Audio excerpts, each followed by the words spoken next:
To the Cryosphere Pavilion, the last event on Saturday, the 6th of November, which was the Polar Oceans Day. Now, us humans often use the term we're poles apart, but we've learnt today that actually there's one interconnected ocean that connects every part of the planet. So we're really not poles apart, we're poles together. I'm Carol Turley from Plymouth Marine Laboratory, and it's a pleasure to moderate this event, which is a sort of summary event of today's marvelous series of events. It's about triple threats to the ocean. Could I have my first slide, please? Excellent. So it's a very simple slide, and it says it all. The extra heat in the Earth's system, 93% of that has already been taken up by the ocean, the whole ocean. And we heard today that a huge amount of that is actually taken up by the Antarctic Ocean. So the oceans are buffering the heat on land, the warming on land, but at a huge cost. It's melting the ice on land and sea. Simple physics. Sea level is rising, strangely enough, from all of that melted water. And there's freshening because of that added ice and added water. And this is causing circulation change, which is something that can be very, very serious. And it's also melting the permafrost on land.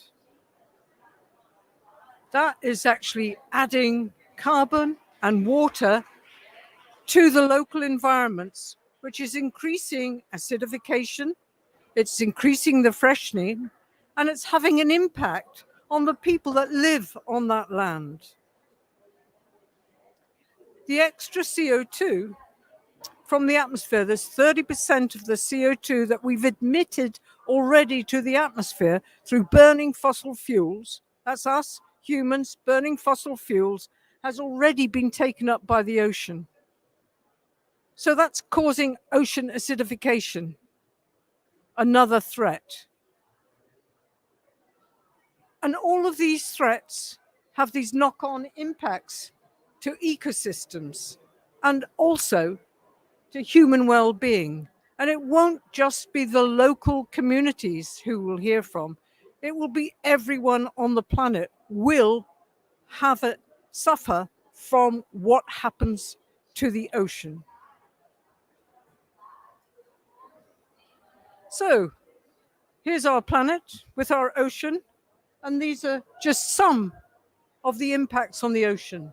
Warming, acidification, melting ice, sea level rise, freshening, ocean circulation, and melting permafrost.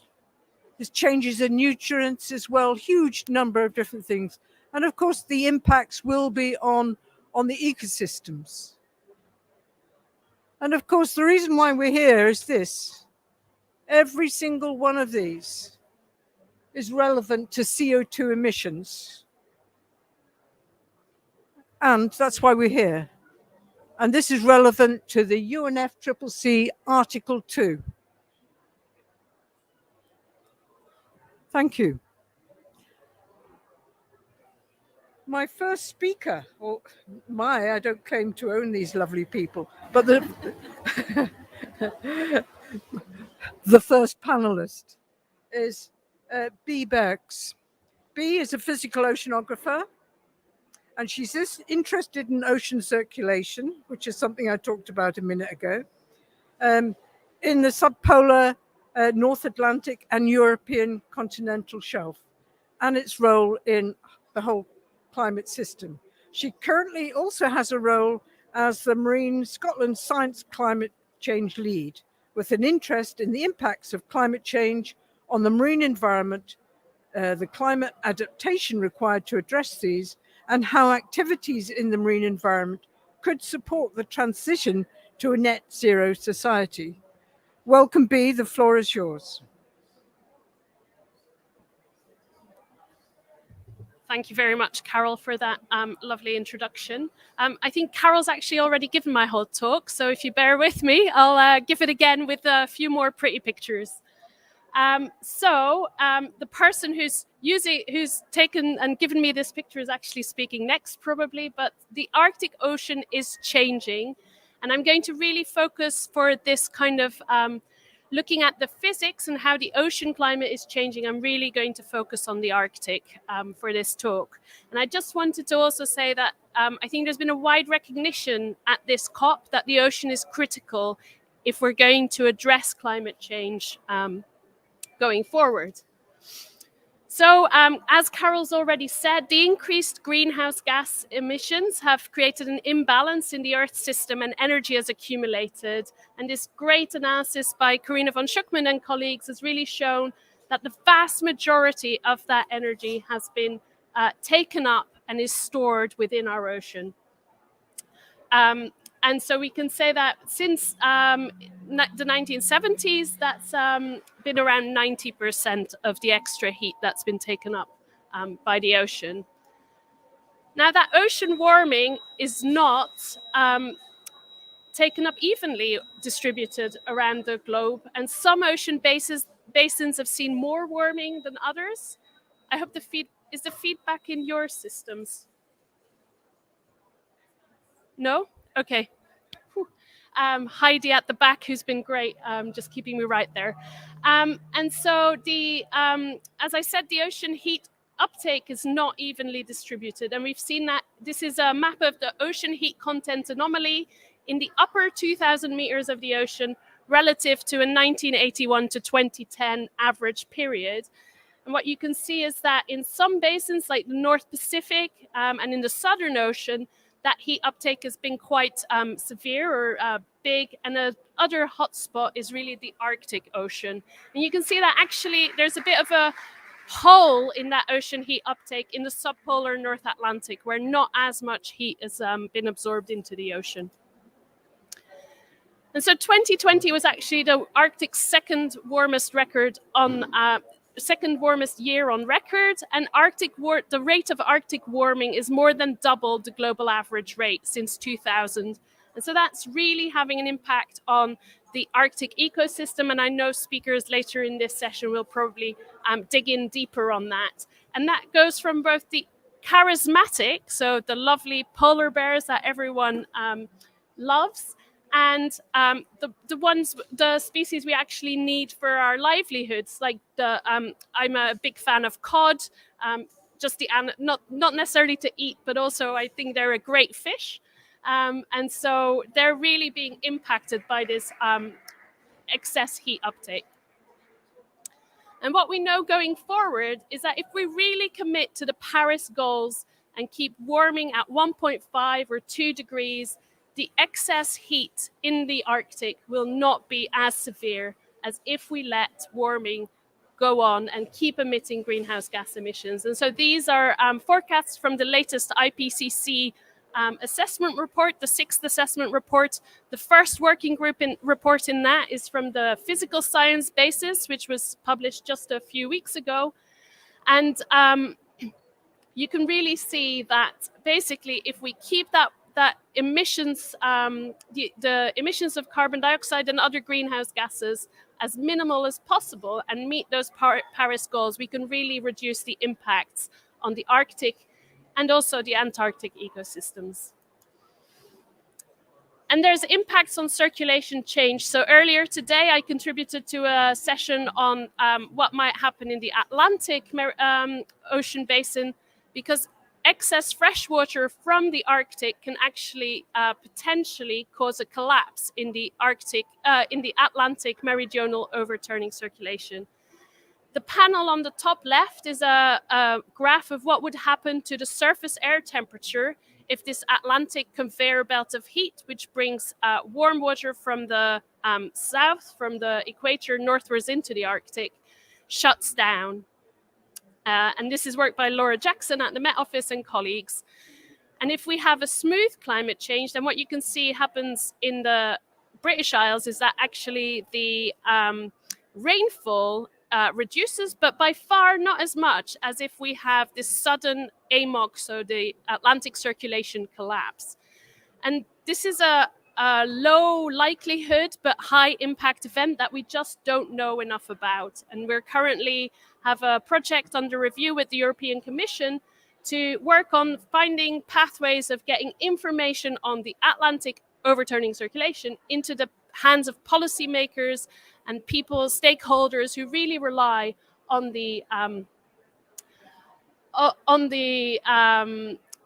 this transport pathway. And that's really to inform how we're going to adapt the sectors in the blue economy, which my directorate that I work in Scottish Government is very focused on. And so what we can see is that in future we'll also lose mass from the ice sheet. Warming will cause melt of the Greenland ice sheet, and depending on the future scenario that we choose, the pathway of the emissions, we will have much greater loss of ice sheet going forward. And that means that we'll get to a point where we may actually have an ice-free area in the Arctic, so a practically ice-free Arctic under some of the scenarios. And that includes some of the even not, so it definitely includes the scenarios where there's very high emissions, but even a medium emission scenario like SSP2 4.5, the orange line, would mean we still have a potential of having an ice-free Arctic by the end of the century. And that's, of course, really important for some of the fauna that live on the ice sheet and really rely on that habitat. But that ice sheet loss, especially from the Greenland ice sheet, also has implications for sea level. And so globally, we'll see sea levels rise. And again, depending on our actions here today, and going forward, we can really limit how much global sea levels are going to rise. But sea level rise, again, is very regional. So even things which happen remotely to us will have very different impacts regionally.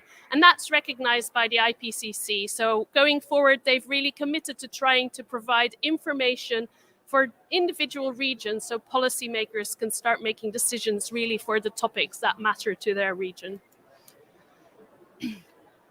And actually what happens, what the science community can already provide is very detailed and confident estimates of what will happen in the next 10 years. So decadal prediction is something which we're really trying to bring into focus for policymakers to try and show them that we can tell them what will happen in their parliamentary term or towards the end of their parliamentary term so that they can put decisions in place sooner rather than later.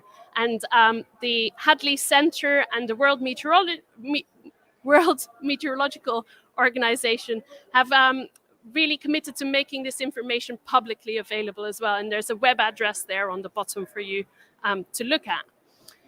And so just this is the summary figure from the IPCC special report on the ocean and cryosphere in a changing climate, which was published in 2019. It's one of the three special reports which also contributed to this sixth assessment reporting cycle. And you can really see in the ocean, there's some big changes already happening and projected to happen in future. Marine heat waves are increasing. We're seeing increasing sea level. And we're seeing increases in the ocean heat content.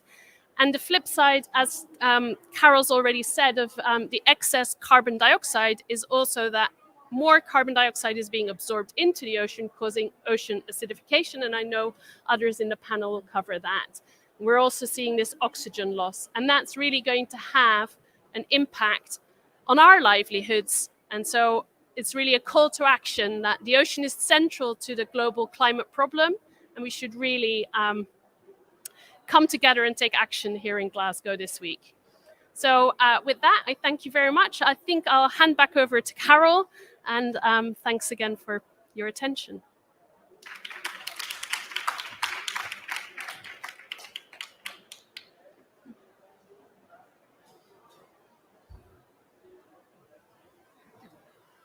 The great thing about moderating is you get to take the mask off. B, that was fabulous. Thank you so much. I think that a really good take-home message from that is that this is a long-term impact. So large scale, long term. It's not going to be over in 50 years. It's going to be essentially permanent, tens of thousands of years.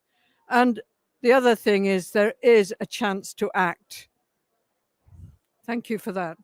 Next, I get the pleasure of inviting Helen Finley. She's a biological oceanographer at Plymouth Marine Laboratory, interested in understanding the effects of climate change and ocean acidification on marine ecosystems and the application of this knowledge to maintain a healthy, sustainable ocean with a particular focus on the Arctic.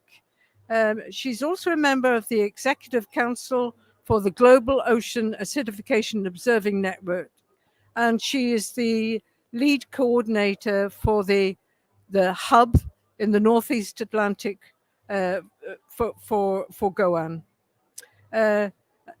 And GOAN aims to establish accurate global monitoring of acidification, shared knowledge, and capacity building to underpin solutions. Helen, thank you. You have the floor.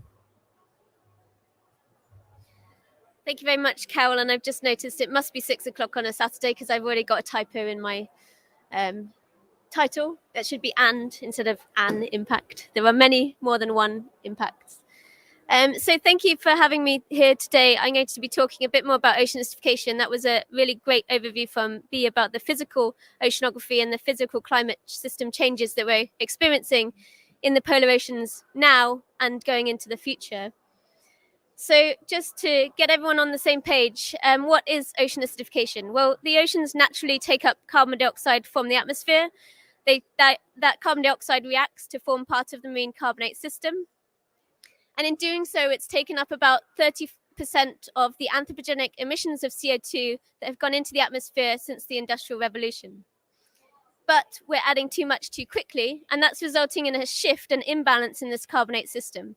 So without going into detail, basically what that results in is a lowering of the pH, which makes the ocean become more acidic, and a lowering of the carbonate ions, which is important because it makes the ocean essentially more corrosive to calcium carbonate minerals. And calcium carbonate minerals are really important for organisms that produce shells and calcified material like corals that have the calcified structures. We know ocean acidification is already happening. We can see this in some of the results and the observations that we have across both the Arctic and the Southern Ocean. We can see across transects that if we look through different time slices in the Arctic, then we see a change in the ocean pH. So this is graphs of some sections across the Arctic Ocean from some work by Ulf Sobo and colleagues. And what it's looking at is really showing the color change represents a change in the pH conditions relative to 1996. So when they went back in 2005, you could see there was starting to be a decrease in the ocean pH in the surface waters. It was maybe 0.01 of a unit or so. By 2011, that had spread across this whole top surface waters.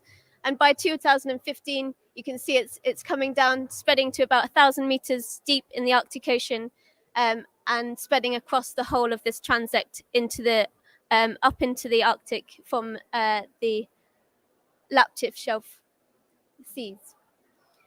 The same is true if we think about that corrosivity, that calcium carbonate mineral ion. What we measure is actually something called the saturation state of those minerals. And if it goes below 1, it's essentially corrosive.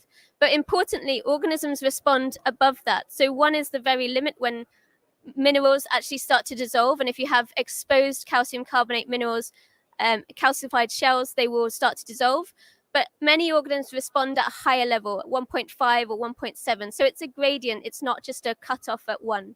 But already, again, these are similar maps, exactly the same. You can see in the blue means that there's been a decrease in this calcium carbonate, this saturation state. And the waters essentially are becoming more corrosive in the Arctic Ocean already today. So this was 5 years ago already, and they're going back again I think they went back last year, so there should be more data from these same transects. And similar results are available in the Southern Ocean. These are just static time points. We have an example from 1995 where we've got pH conditions going transecting through latitude and longitude. So you can see the Antarctic Peninsula and the Antarctic continent in winter and summer in these panels on the right.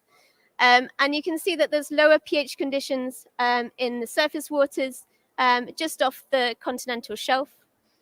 And going into 2009, we see changes in the saturation state. So the level of that saturation state, that depth of that saturation state has been rising. So the deep waters have slightly lower pH naturally. And that deep water, because of the additional anthropogenic carbon, is rising up towards the surface. And that's creating an additional stress for acidification as well. So it's not just a surface issue problem. Organisms that live in the deep ocean are also impacted by these stresses. So as we've seen with the future scenarios of climate change and the sea ice loss and all these other aspects, we can look into the future and make predictions about what's going to happen. In terms of acidification, these maps show the two scenarios of a Paris Agreement low emissions kind of scenario versus a high emissions 3 to 4 degree scenario. The red in these maps indicates the surface waters, which are essentially corrosive. The undersaturation is below 1, or it's undersaturated, the level's below 1. So you can consider these waters corrosive to calcium carbonate minerals. You can quite clearly see, it's pretty obvious that if we stick to these high emission scenarios, all of the Arctic Ocean, all of the Southern Ocean is going to become corrosive to these minerals by the end of the century, all year round. If we stick to these lower emission scenarios, we really restrict that corrosive waters to just hotspot regions in the Arctic Ocean and very limited regions in the Southern Ocean, although we are already committed to seeing seasonal undersaturation in many of these places and many other subpolar regions as well. What I'd like to emphasize is this point Carol picked up off from the last speaker. These changes are essentially permanent.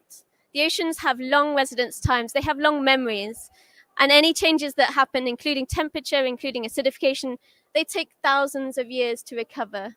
And this is shown here. This was some work back in 2011, I think, just missed off the slide. But you can see the different scenarios. So a year 2100, 1.5, a 2 and a 4 degree scenario. If we stop emitting CO2 at that point, then we still see this. To the end of the year 2500, we're still committed to this longevity of pH.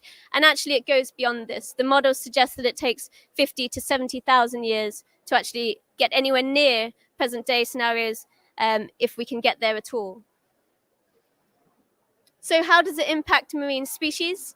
Well, in a number of ways.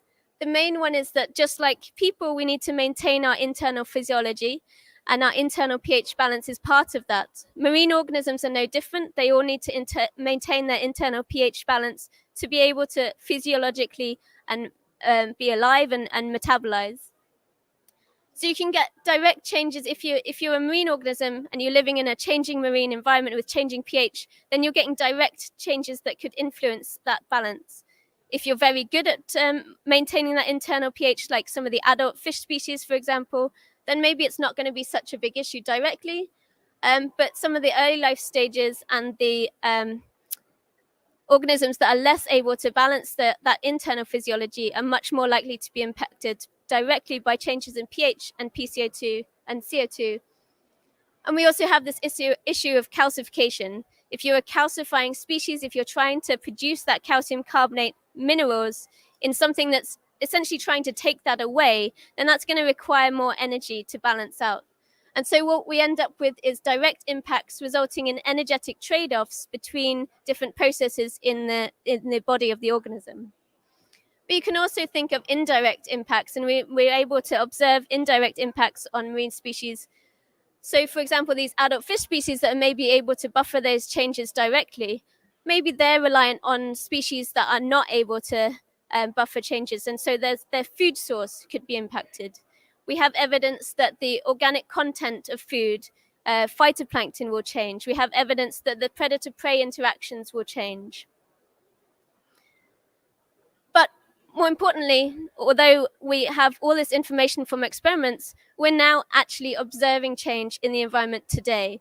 So these hotspots of ocean acidification, we know the chemistry is changing. We know the chemistry has there's areas in the polar regions, especially where there's already undersaturated conditions, already corrosive conditions, already low pH conditions.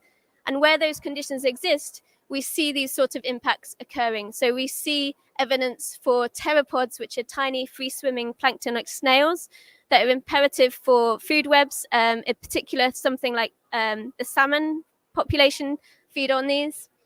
And we're seeing those dissolve in waters in both the Southern Ocean and the Arctic already today when they pass through these low pH hotspots. There's also evidence of the Dungeness crab off the coast of Alaska, where there's periodic low pH conditions. The larval skeleton is actually dissolving in some of these conditions, and that's also impacting things like their sensory development and their ability to the mechanoreceptors, so it affects how they're actually able to sense the environment as well. And we're also observing things like reduced calcification rates. So we have phytoplankton called coccolithophores, which are the plants of the ocean, the tiny microscopic plants. Coccolithophores are a beautiful phytoplankton that produce these calcium carbonate lifts, and they are also showing reduced calcification rates in the Southern Ocean. So we know that the chemistry is changing. We know that we can expect to have lots of different impacts on individuals. That manifests itself up into populations, and it will affect food webs. So both the Arctic food web and the Southern Ocean food web are at risk from some of these changes. And we expect, although it's very difficult to predict exactly how that will manifest, we can say with very high confidence that the food webs are not going to look the same as they are today.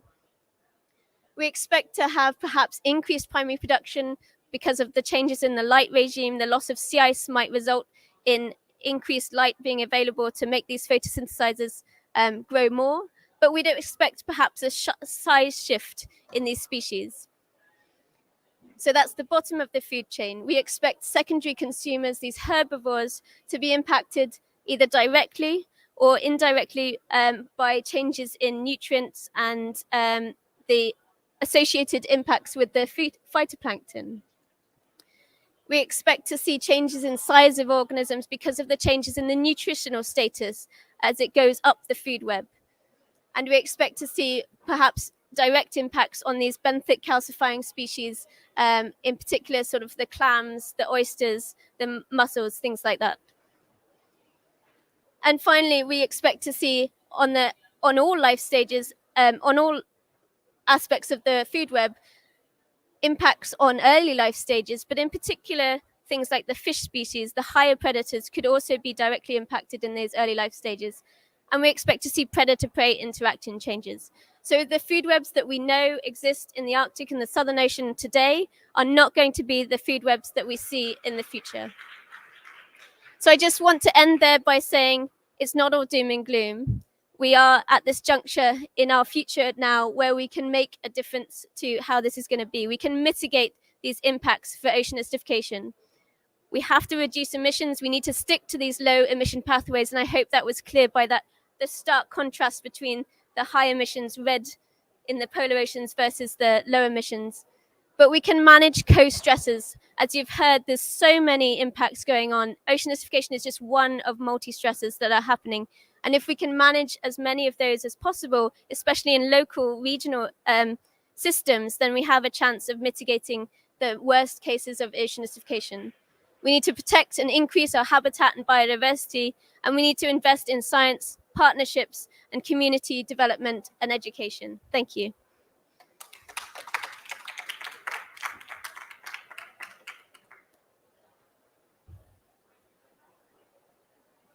Thank you, Helen. That was a call to arms, call to action. So, basically, to summarize Helen's talk, is ocean acidification is happening now. It's happening rapidly. It's happening deeply, and it's already having an impact. But it's not too late if we act now. So, our next speaker is Sean Henley. Sean is a lecturer in marine science at the University of Edinburgh, with strong research interests in polar ocean biogeochemistry and marine ecosystem change in both the Antarctic and Arctic Ocean. She's an investigator on 2 projects as part of the UK NERC Changing Arctic Ocean programme, which aims to characterize and quantify the changes in marine biological productivity and biogeochemical cycling, and occurring in response to rapid warming, sea ice loss in the Arctic region. Sean also sits on the Southern Ocean Observing System and is the regional co-chair for that organization. Sean, welcome, and your time starts now. Thank you. Thank you, Carol, for that really kind introduction. It's nice to be reminded of all the science that I'll be doing when I get back to work next week. So I'm actually going to talk today about some work that we've been doing in the Southern Ocean. And it's my great pleasure to represent an entire team of over 200 scientists from 19 countries across the globe, who came together to conduct the marine ecosystem assessment for the Southern Ocean. So I'm representing the 7 people who spoke in a session earlier at 10 o'clock this morning, but really I'm here representing that wider international community from across the world. So just to give a bit of an introduction to the MESO initiative, this was founded on a recognition that the Southern Ocean ecosystems are changing and they're under pressure from various different sources, various different drivers. And in order to manage these drivers and to minimize the changes going on, the policymakers needed detailed, targeted information that was specific to their needs in developing policy at the global and local scales. So the MESO mission or vision was that we would provide regular, repeated assessments of the status and change in these ecosystems in order to provide the scientific evidence that underpins this decision making at the global and local levels.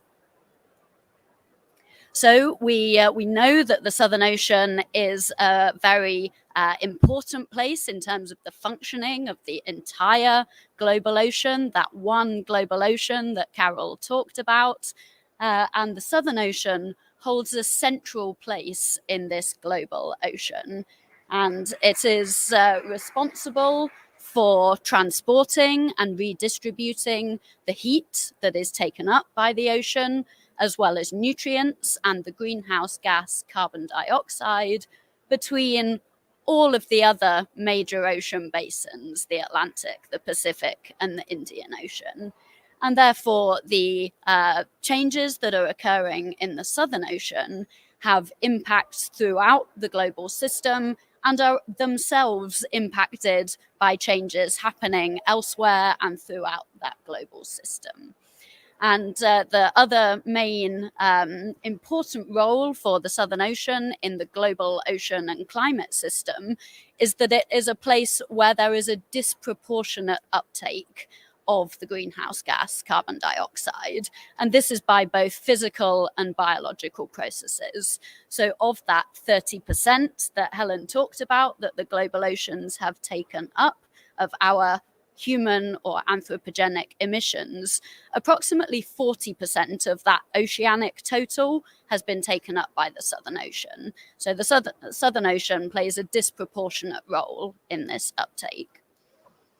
And the other reason that the Southern Ocean is so important at the global scale is through the connectivity of its ecosystems. So these are highly productive ecosystems, but they are also important at the global scale both through migration of a large number and different types of species in and out of the Southern Ocean, and also as a result of their impacts on ocean biogeochemistry, which are also transported through the global system through this oceanic circulation.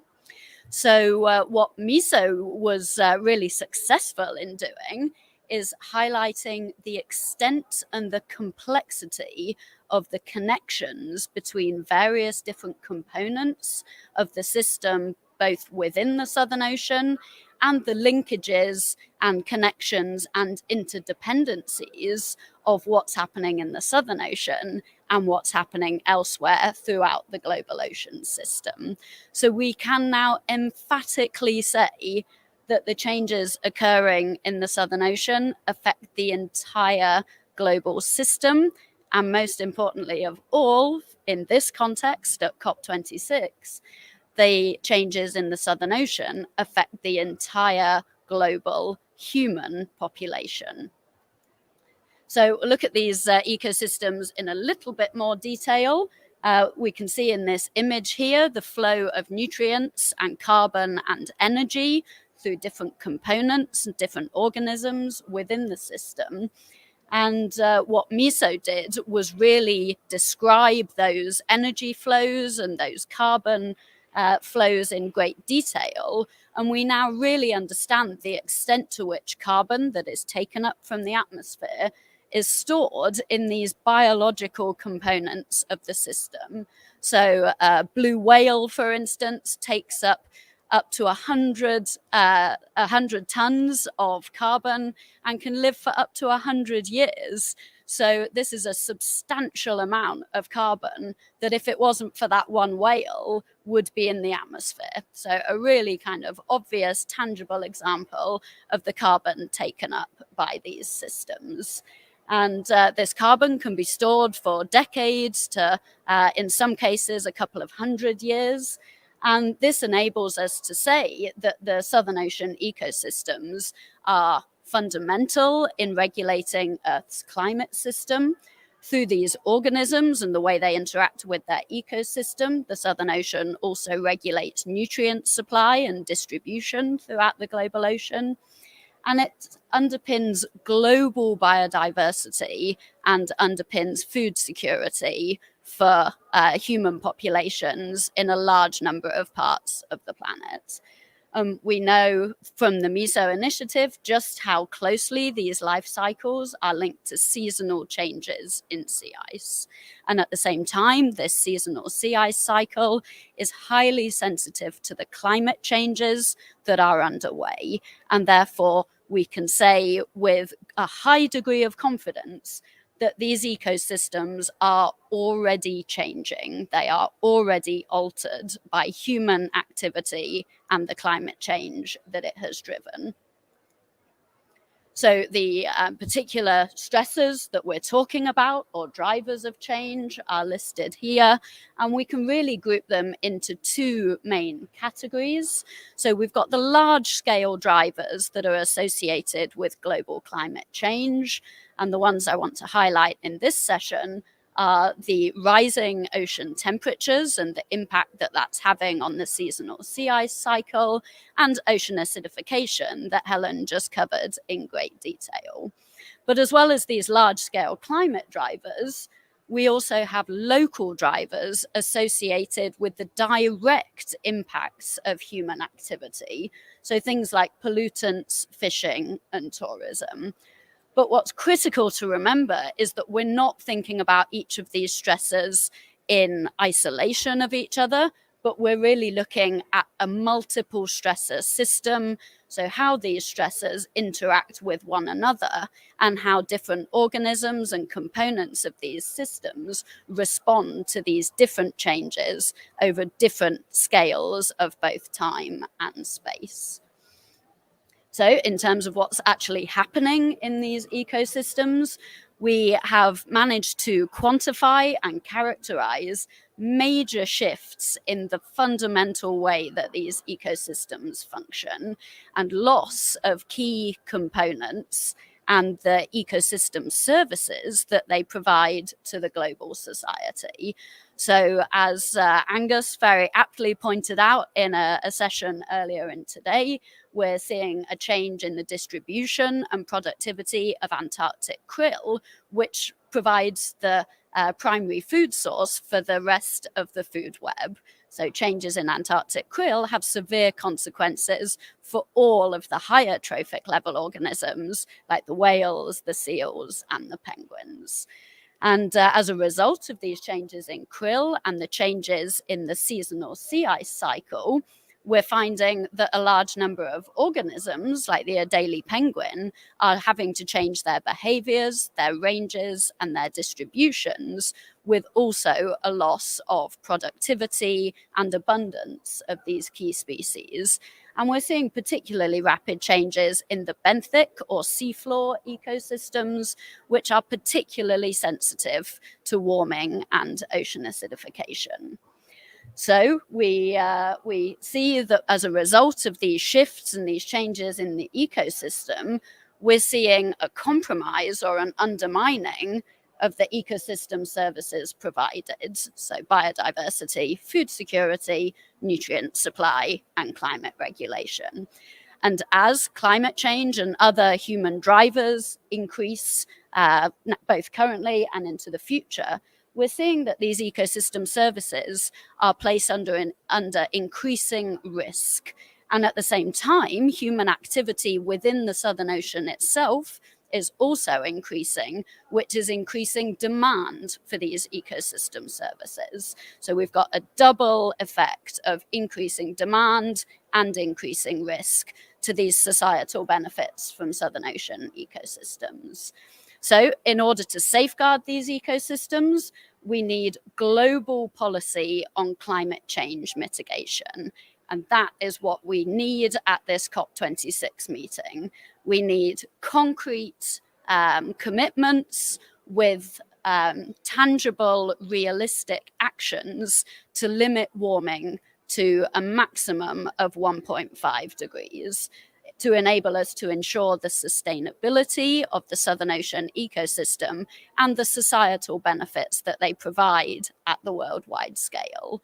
And at the same time, we need to foster resilience within the Southern Ocean itself, and to preserve these ecosystems, provide refuges for these species that are under stress, and aid recovery of the changes that have already occurred.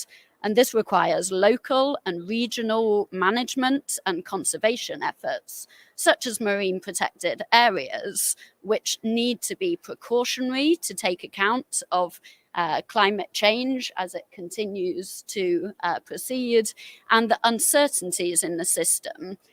And the management also needs to be responsive to the best available scientific evidence. So we need continued monitoring, combined with continuing improvements in the modelling that enable us to anticipate changes and manage them before they happen at the worst scale. So to finish with, this is my final slide. I hopefully managed to convince you that Southern Ocean ecosystems are globally important and support globally important ecosystem services that the entire global population is reliant on.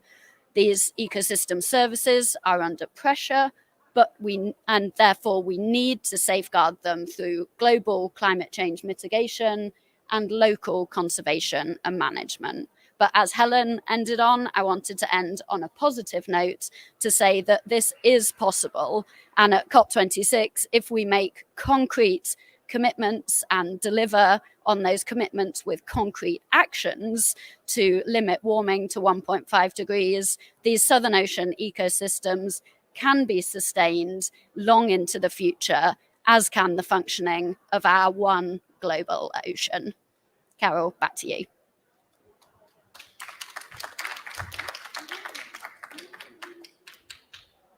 Thank you, Sean. Well,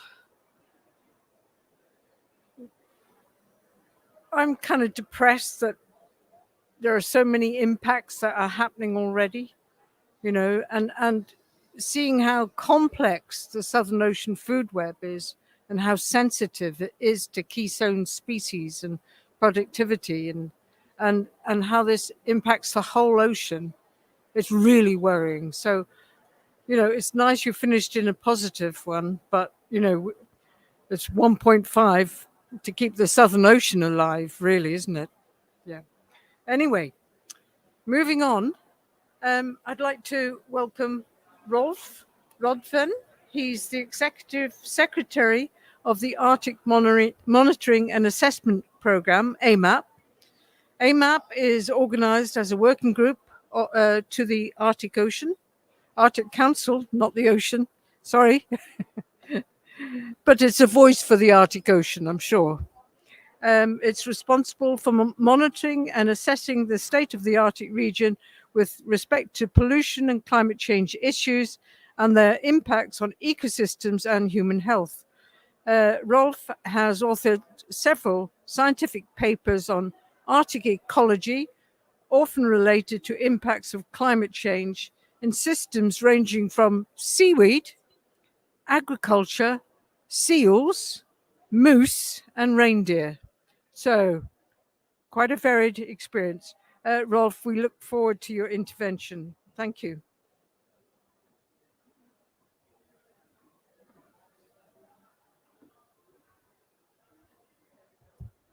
Thank you so much for the kind introduction. I never thought I was going to hear reindeer being introduced as a marine mammal, but I'll come back to that in a second.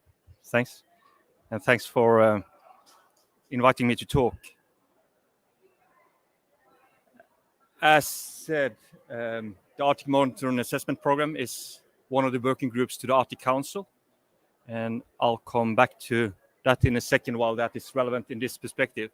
In this talk, I would like to kind of follow up on those talks we just heard on climate change and multi-stresses in the oceans and how that kind of complicates the picture.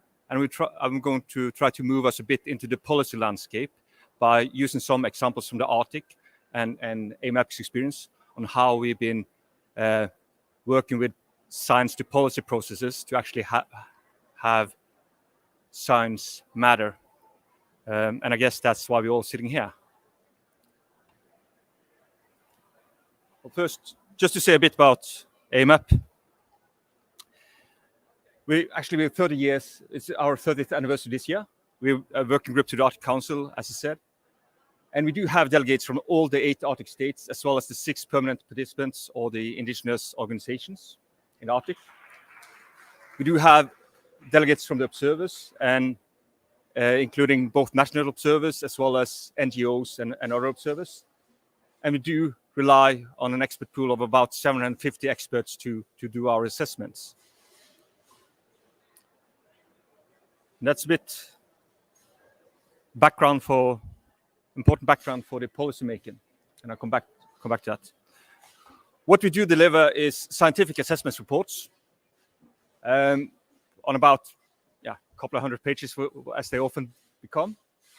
However, we do know that these kind of reports are kind of hard to digest for a policymaker. So we do summarize them down to summary for policymakers on 15 to 20 pages of a scientific summary, not negotiated, pure scientific summary, as well as a one page of recommendations.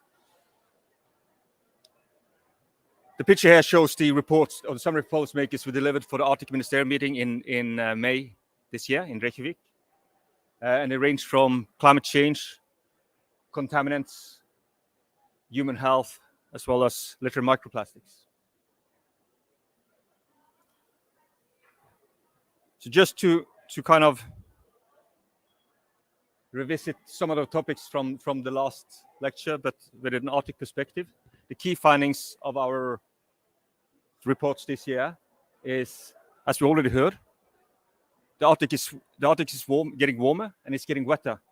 So we actually state in our reports, so we kind of take one step beyond the IPCC report. We said the climate change is actually, the warming is taking place 3 times as fast, or closer to 3 times as fast in the Arctic compared to the global average. We used to say twice. It's getting wetter all over the Arctic. As we already heard, the sea ice is melting, so we already lost about half of the sea ice within the last 43 years. And same for the extent of sea ice. The extent have been reduced by about the same amount. And this have led to as we just heard, 7% increased human activities in the Arctic, both through fishing, through salmon farming or fish farming, through tourism, which also in some cases affect marine mammals, for instance, through whale watching, as well as through exploitation of oil and gas and mineral resources in the Arctic. And we often define, I mean, for all of us that have been up to the Arctic, know that the ice edge is a rather vague boundary, and it's a boundary which is easy to move by political decisions. So again, to sum up, the ecosystems are experiencing a rapid change, both in productivity, seasonality, distributions, and interactions. And just to put one extra, we're talking about triple threats, but I'm going to make it a bit quadruple. So all these changes also affects pathways, deposition, and uptake of contaminants in the Arctic. So climate do affect it by both by changing the pathways on how contaminants are transported up in the Arctic through airways or through sea currents, how it's deposited by through precipitation, for instance, on glaciers, and how the melt of glaciers actually remobilize those contaminants deposited on glaciers and move them into the waters. The same goes for permafrost thaw, which remobilize mercury and let the mercury flow out with the rivers into the oceans. And then, of course, as I said, we have increased human activity, which are kind of local points of local points of contaminant resources. Sources. Yeah, and not to forget also sea ice by being there represent a barrier for the exchange of air or contaminants from air to sea. So by a melting sea ice and increased waves, it also increases the flux of contaminants into the sea. And this will continue, as we already heard. The models we are presenting in our climate change report reflects what's just been represented. We will see a rise in air temperatures for the next 80 years. So then, and I'm so glad you introduced reindeer as marine mammals, because I come back to them now. So what is then the way ahead? How do we move this into the policy landscape? And even though reindeers are bad divers, they're quite good swimmers, I have to say. Well, I would like to use 3 examples from the Arctic Council or from AMAP's work to illustrate how the science to policy process works, and some challenges and some possibilities when it comes to that. First, I would like to just reiterate this slide from Marcus Carsten. He presented this the other day about how new norms are institutionalized by first needing a definition of a problem. You need a metrics, the measurements, and then you need to kind of elaborate the policy process before it's come into regulation and institutionalization.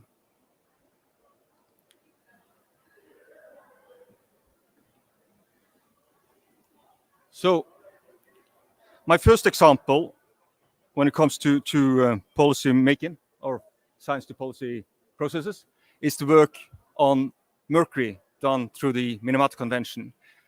As you all know, the Minamata Convention regulates emissions, depositions, and so on mercury.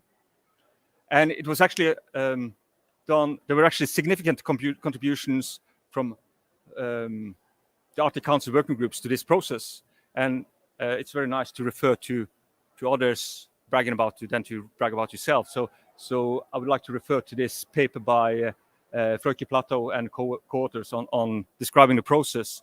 And what they describe as successful criteria of the process was, well, first and foremost, The feeding in of data was done through the joint work by AMAP and UNEP in their global mercury assessment from 2008 and so on, where Arctic data fed in mercury levels and trends, showing that what we thought of as a pristine environment in the north was really not that. Due to airways and seaways, the Arctic works as a sink for contaminants. So the levels of contaminants were rather surprising when they first introduced. A very important part of it was actually to show the levels of contaminants in human tissue, showing that Arctic inhabitants actually had 50 times the levels of mercury in their blood compared to people from the industrialized part of Europe or US or Asia.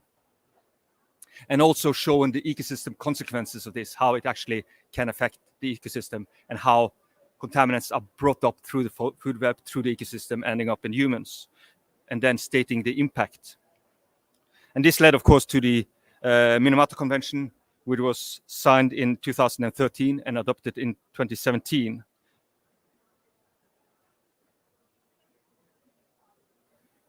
While the Minamata case was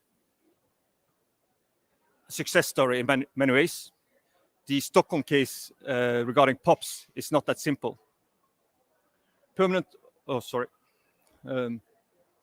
organic pollutants is a range of compounds, and they're much more difficult to nominate as contaminants because contrary to mercury, which do have just a few different forms, POPs have so many.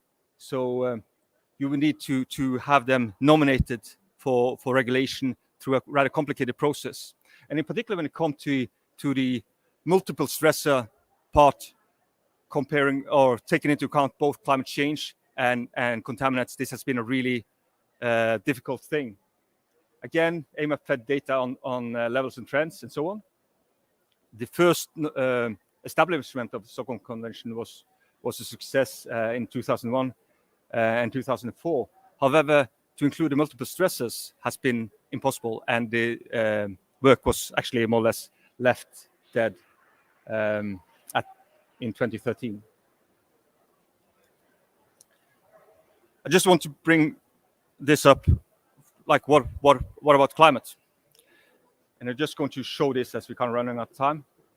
Climate is a difficult matter. However, we do see some positive signs. This is the Arctic Ministers' declaration from the meeting in Reykjavik. And taking into account that the 8 states in of the Arctic also represent some of the really powerful states in the world, we were very happy to see our reports take into account when describing the urgency and the need for action, not only among the Arctic states, but also among the observer states.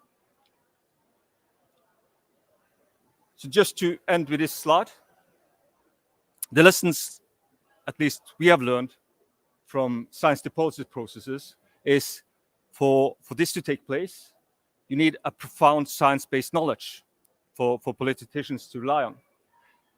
You have to work on the relevant scales and levels. If it's a global problem, it needs a global level for decisions. If it's a regional challenge, it's need a regional level, and sometimes you need to combine it. There needs to be an interplay between scientists and policymakers. What happened in the Stockholm Convention was that this kind of integration got lost at the very end, and the process was never, or the policy was never, or the science was never brought through into policy. And you need science brokers to make to kind of bring the science into policy, and that's kind of the role AMAP have had. As I said, multiple stresses make the process much more complicated, in particular if they're not defined under any regulatory body. And of course, this integration is kind of crucial. The integration between sciences, policy is crucial for it to take place. So, and by that, I say thank you.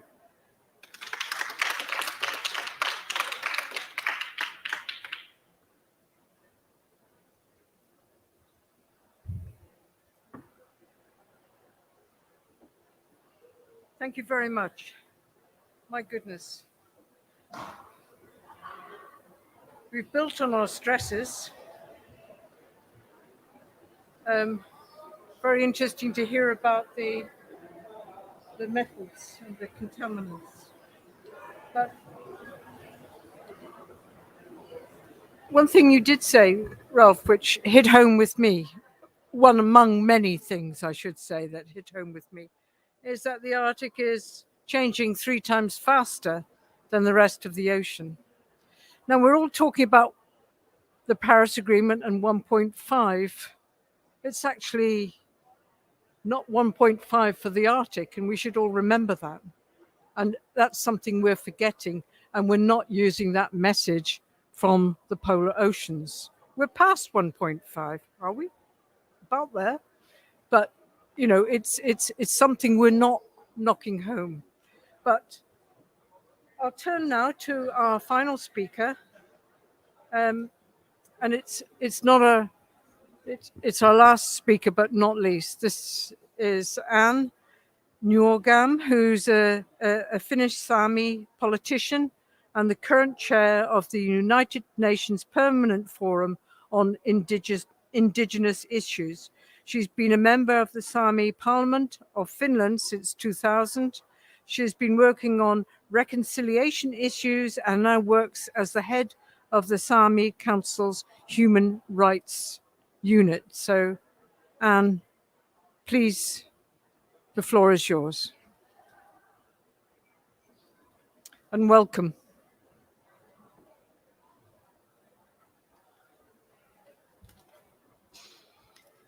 Thank you.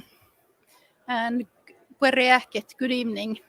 And here at the audience, there is one person who understands Sami, Rolf.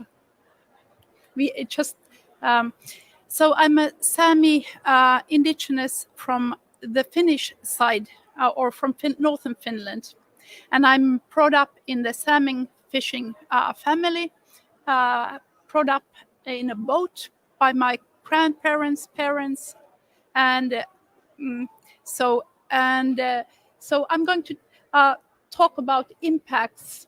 And I was thinking, impacts of what? I cannot say climate change because I'm going to speak about other issues also than climate change. So it was just impacts here. So, and then here we have a photo of reindeers, a reindeer, which are the most known cultural picture of Sami. So for those who don't know Sami, we are the only indigenous peoples in the whole of European Union, and we live in 4 different countries: Norway, Sweden, Russia, and Finland. And nobody has counted how many Sami there are, but there is estimation that we are between 75,000 and 100,000. But at least in Finland, we are about 10,000. And the main livelihoods within the Sami are the traditional livelihoods are reindeer herding, fishing, hunting, and gathering, and as well as handicraft of producing from handicrafts of all what can be found from the nature. And this is our area where we live. And then in this, why am I speaking about the constitutional recognition of the Sami in the side event of polar oceans? And we come to that. But Sami are recognized in the Constitution of Finland as an indigenous people. So we have cultural self-governance, and we have right to maintain and develop our own language and culture. And in Norway, Sami are recognized as a population, but it equals to our recognition. And in Sweden, it's the most beautiful recognition of Sami. Sami are recognized as people, same way as the Swedish themselves. And what is the Sami, the legislation on Sami issues? And it can be classified into 2 different ways how the legislations are formulated in these 3 Nordic countries. And then, first of all, we have separate acts on Sami issues, and they are about the Sami parliaments, which are the elected bodies of the Sami people in all these 3 countries. And then we have Sami language acts. And also in Norway and Sweden, we have separate reindeer herding acts for the Sami. And then in Finland, in other issues, when it comes to the education, social and health, mining, and so on, we have sections on Sami in different legislation laws. And I come from Tietnu, Tano river basin from the Finnish side. And as you know, the Tietnu river basin is one of the best Atlantic salmon rivers in the world. And I'm not boasting here. Most of you are biologists, scientists, so you know the facts. And this area here, Tietnu river basin, is the core area of the Sami in the Finnish side. About the 70% of my municipality, my community, are Sami. And the Finns started coming to our region about maybe 70, 80 years ago, after the Second World War. And the steady growth of the Finnish population continued, now being 30% in our municipality. And the Sami knowledge, indigenous knowledge, it is essential in sustainable use of nature. And this is Tietnu Tana River, and here you can see the traditional boats, and then also our way of fishing, the traditional way. And we have weirs, gill nets, seines, drift nets, and rods and line we use to fish the salmon. And the Tietnu River was regulated, the fishing there, already 1873. So it's a really old agreement between Norway and Finland. And basically at that time, there were no other population than Sami. So it's the Sami fishing was regulated at that time. And it has been, but at that time, there were no articles on Sami rights, just regulating our fishing. And it has been amended several times. And when the societies developed, and so at the 70s, tourists started coming in a larger crowds to our rivers to fish. And that was recreational fishing. So both Finland and Norway started selling licenses to the tourists for recreational fishing. And then about 6-7 years ago, there were 15,000 to 20,000 licenses sold annually. And that has led to a dispute between the traditional Sami fishing and angling tourism.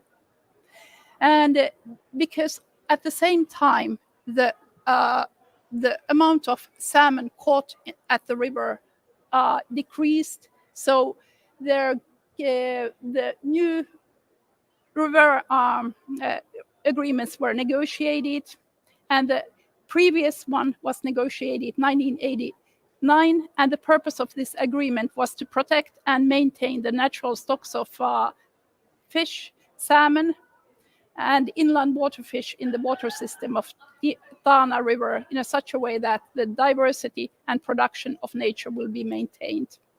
And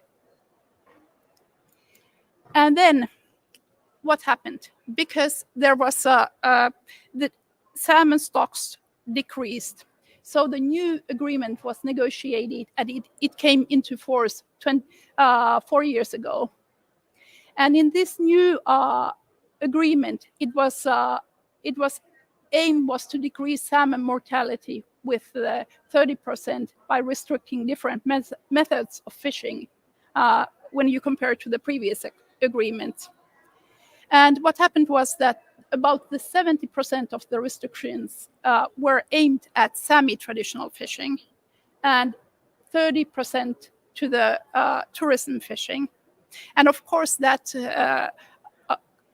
created anger in our Sami society. We were angry, but why were our rights reduced in such a huge way? And also those restrictions were given in such a way that our fishing for the other species than salmon was forbidden, for example, in the fall. And so the agreement had an impact that because we could not fish other species than salmon, they increased, the amount of other species increased in our in Tietno. And that meant that they started eating the small, whatever you call the, I'm not biologist, but they started eating the fish, small fish, salmon fish. And then that led to the growing decrease of the salmon. And the other species, the number of them grew. So we were not allowed to fish them anymore from 2017. And in this new agreement, the Sami rights were not recognized, even though we have constitutional right to practice our culture, including the traditional livelihoods. So this is an example where Finland and Norway did not recognize the Sami rights. And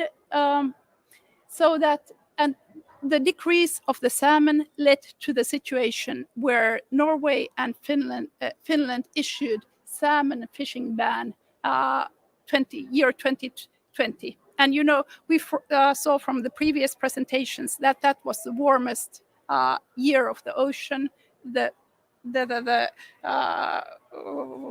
and so on. So that was direct influence. And because there was a salmon fishing ban, it meant that we Sami could not fish at all. And the other major threat is the pink salmon. You have seen how it has been spreading from all along the coast of Norway. And last summer, the scientists tell us that there were about 50,000 pink salmon in our river. And we don't know the effects of that one, what it will cause to our ecosystem. And here we have a political difficulty, because we don't have any body between Norway, Finland, and Russia to negotiate about what should be done to the pink salmon. It's spreading, it's taking over the fishing grounds of Atlantic salmon, and we all know that we cannot eat it. It smells like rotten or whatever, and we indigenous peoples, the Sami, we are so afraid what happens to our river Tietno. And we have very shortly, 15 seconds. We want it to be, because of this, at the moment we cannot fish we could not fish last summer. And this agreement from 2017, it changed our way of fishing, reduced it. So we decided, 4 of us, 2 other women and a son, to fish illegally, turned ourselves to the police, and the case went to the district court, and we won there. And because this is considered as precedent, this is about the Sami people's right to fish in our own home river. It's now in the Supreme Court of Finland. And if we won this case, it has been there 2-3 years. And if we won this case, it means that their legislation concerning environment and Sami livelihoods will be changed in Finland. According to the Ministry of Environment, there will be more than 30 laws amended if we win this case. But if we lose, then we just keep fishing illegally. Thank you.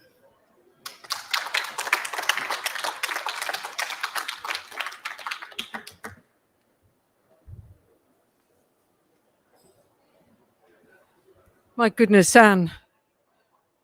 My heart goes out to you, because you are in a sandwich between environmental change, human competition for a resource, when you were in perfect harmony and perfect balance with your ecosystem, living that way for hundreds of years, if not thousands.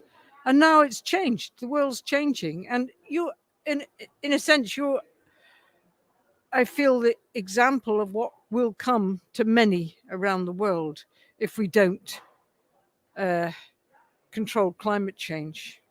And we also heard how in the Arctic Ocean, as productivity declines around the world, more and more people will come in to try and take that, again, cutting the resources. So it's this competition for resources between peoples, even in the same country, it's between peoples. It's very worrying. And thank you so much for sharing that. It's, I think, touched us scientists greatly. Right, we move to the discussion.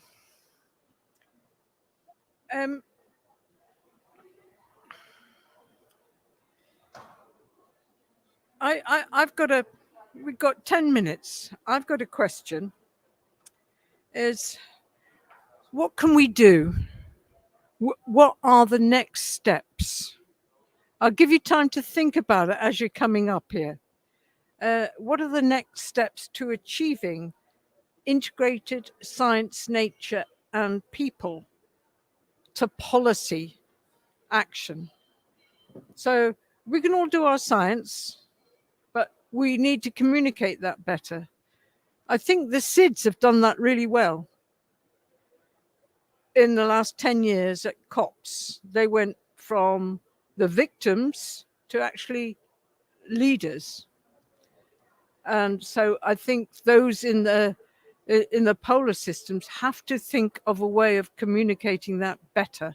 So where's that leaves the science? What can the science do? If I had £50 million to spend on science that would help integrate not just the science, but nature and the people together, what would you spend it on? Or do you just say, put it into something else totally? Okay, do come up. You've got a couple of microphones here.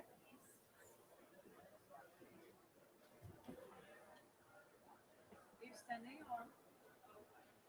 Don't mind. I think there's too many of us to. Yeah. Let's just take one.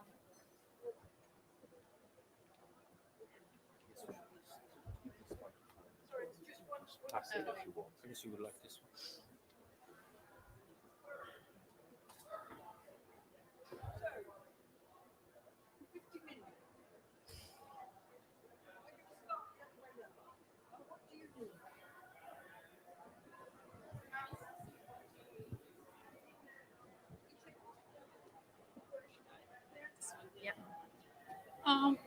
What I would do, I would use some of that to educate scientists and researchers to understand how traditional knowledge can be used in research, and not just. And also I'd like to educate policymakers to use the research in a way that can be benefit the societies, grassroots level societies. And of course I would use that to try to protect our salmon. I don't know how though, but I would like to organize some courses, education for researchers how to use indigenous knowledge. So I think I will echo the other speakers' comment maybe. I think it's very critical for scientists to be more aware of how we translate information and knowledge into action. But I think we really need to take a co-design approach to that much more than we do. And I think that knowledge translation is not recognized in the pure scientific academic frameworks. But I think equally we need to involve all stakeholders at an early stage so that we actually build things which are meaningful to society. So that's fine.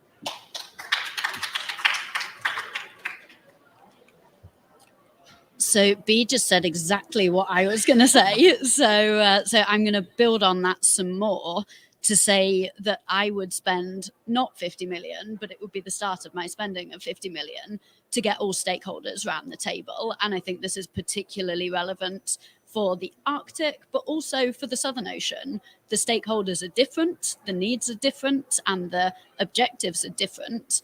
But as a scientist and talking on behalf of the entire science community, I don't think it's out of place to say that we're very good at doing the science that we want to do and handing it to people that we think it will be useful for. We're not so good at listening to what other stakeholder groups want and need and striking that balance between the science that's feasible and what people actually want and can make use of. So in the Arctic context, I would get all of the stakeholders around the table in an equitable, inclusive way. I would do the exact same thing for the Southern Ocean community. The stakeholders would just be different.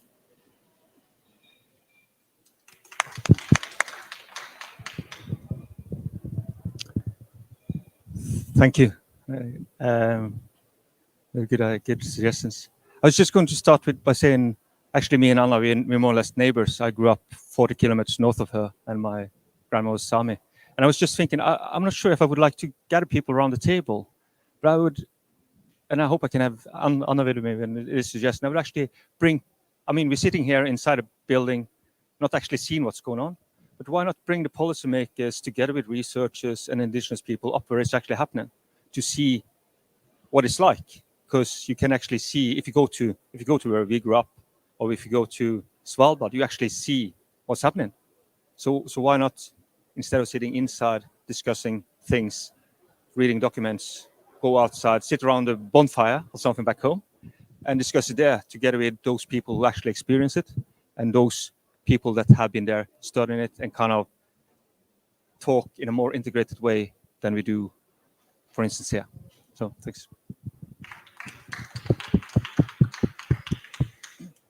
I don't know that I have much to really add to that. I fully agree. I think the best ways, as has been shown in some of the talks we've had this week, especially with the rapidity of change that's going on in these ecosystems and societies, it's too slow a process to just do some science, hand it to a policymaker and expect them to change. We need to be building and designing the science we want with the communities, with the local management stakeholders at the very beginning of that discussion. That dialogue needs to really take place. And I fully agree with Wolf that there's no better place to actually do that than actually in the environment that you're looking at. Certainly from my experiences, I am emotionally attached to these polar regions because I've been there and I experienced that. And that makes me want to change and makes me want to do stuff within my sphere of influence. And I think that has an impact on anybody that goes up to experience that. I would hope that they would be able to take that with them and not be able to kind of escape from that. So make them want to change.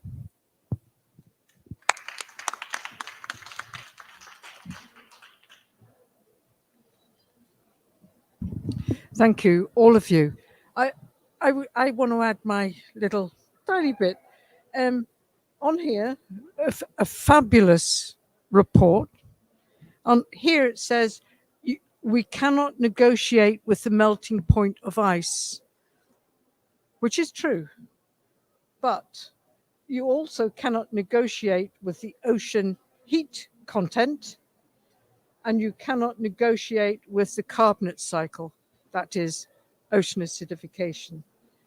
But I also think that I really, really think that the polar folk, communities, researchers, stakeholders, what an awful word, stakeholders, these are people, aren't really getting a clear message over.